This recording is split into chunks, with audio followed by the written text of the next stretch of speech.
When you're getting your license, everybody's got an opinion on where you should hang it. Your instructor tells you to go somewhere with a lot of support. Your cousin who'd sold one house 5 years ago says go wherever the commission split is the highest. And the broker at the big franchise down the street is promising you the world in the very first meeting. It's a lot. And if you make the wrong choice early on, it can cost you time, money, and momentum that you really can't afford to lose in your first year. I'm Emily Shelton with Shelton Property Group. I've been a top producer for over 13 years, and I've seen both sides of this.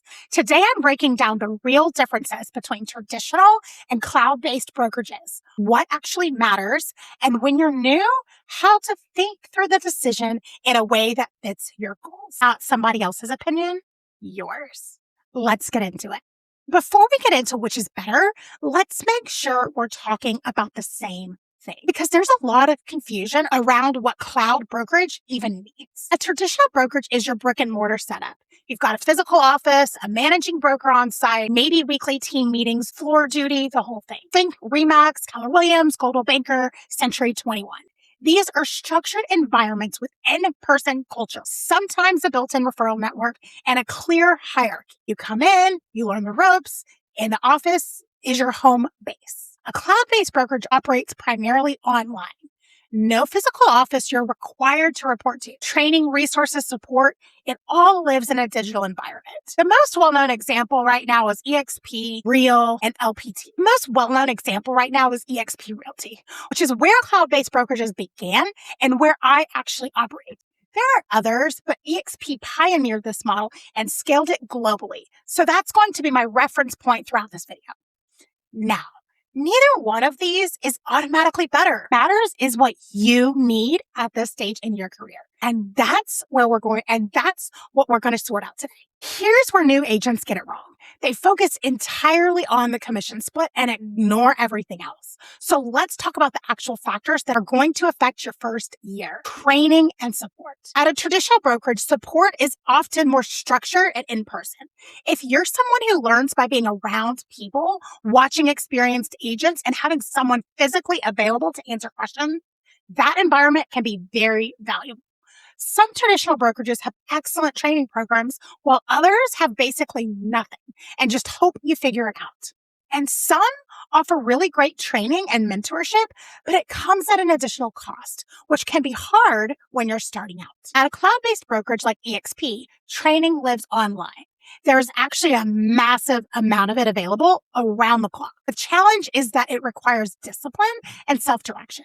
If you need someone to pull you into a room and hold you accountable, a virtual model, it can feel isolating. If you're self-motivated and want to learn on your own schedule, it can be incredibly efficient. The honest truth is the quality and support at any brokerage comes down to the individual sponsor or team leader you're connected to, not just the brokerage model itself. That's the piece that most new agents don't think about until it's too late. Commission splits. Most traditional brokerages, especially as a new agent, you're starting somewhere between 50-50 and 70-30 in the agent's favor. Some have cap models that once you hit a certain production level, your split improves. Others keep that same split indefinitely. You need to know what you're signing. Cloud-based brokerages generally offer a more favorable split out of the gate.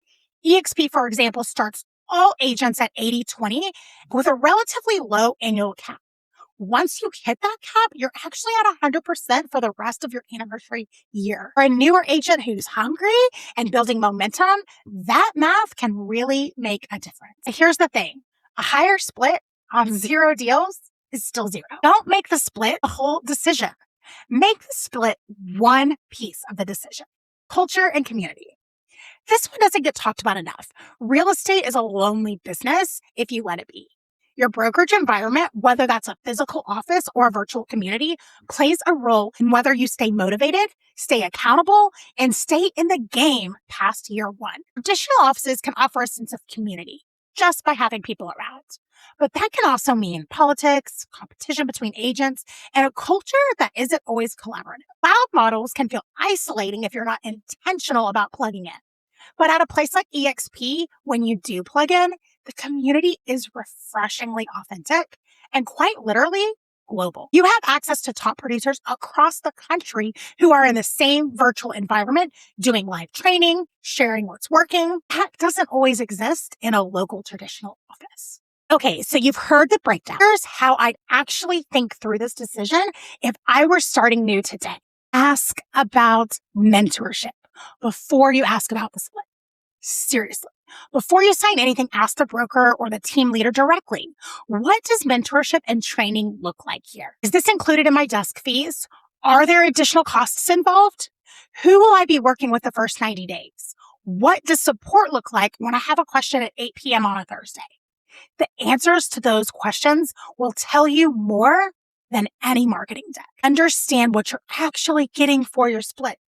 If you're giving up 30 or 40% of your commission, what is that buying you? Physical desk space, leads, training, brand recognition? There's no wrong answer, but there needs to be an answer.